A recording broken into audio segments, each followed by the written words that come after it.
শুকনো খোলায় প্রথমে ভেজে নিয়ে ধুয়ে নেব।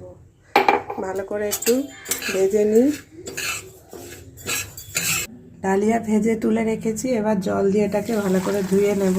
কড়াইতে অল্প তেল দিয়েছি, বাদামটা ভেজে নেব। প্রথমে কিশমিশ ভিজিয়ে রেখেছিলাম, সেটাও তেলে ভেজে নেব, ভেজে তুলে রাখবো। তেলের মধ্যে দিয়ে দিলাম গরম মশলা ফোড়ন, তেজপাতা, কেটে রাখা সবজি, ফুলকপি, কড়াইশুঁটি, বিনস, গাজর, ক্যাপসিকাম, একে একে সব সবজিগুলো দিয়ে দেবো।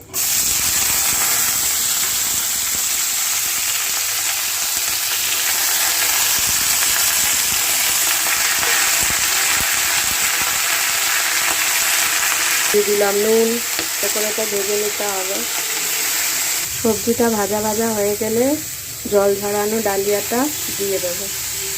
আবার একটু নাড়াচাড়া করে নেব। যতটা ডালিয়া দেব তার ডবল জল আমি গরম করে রেখেছি, সেটা আবার আস্তে আস্তে ঢেলে দেব। হাই ফ্লেমে 5 মিনিট ঢাকা চাপা দিয়ে রাখবো, তারপরে গ্যাসটা সিম করে দেবো। দিয়ে দিলাম দুটো কাঁচা লঙ্কা চিড়ে, দিয়ে দিলাম একটু মিষ্টি।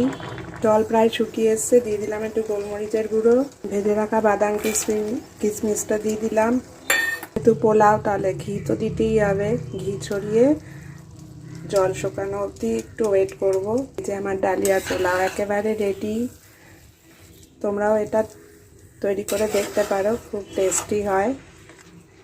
এই যে ডালিয়ার পোলাও নামিয়ে দিয়েছি, তোমরা একবার অন্তত করে দেখো। সবাই খুব ভালো থেকো। যত ঠান্ডা হবে এটা তত ঝরঝরে হয়ে যাবে। সবাই খুব ভালো থেকো, তাহলে রাখি, টাটা।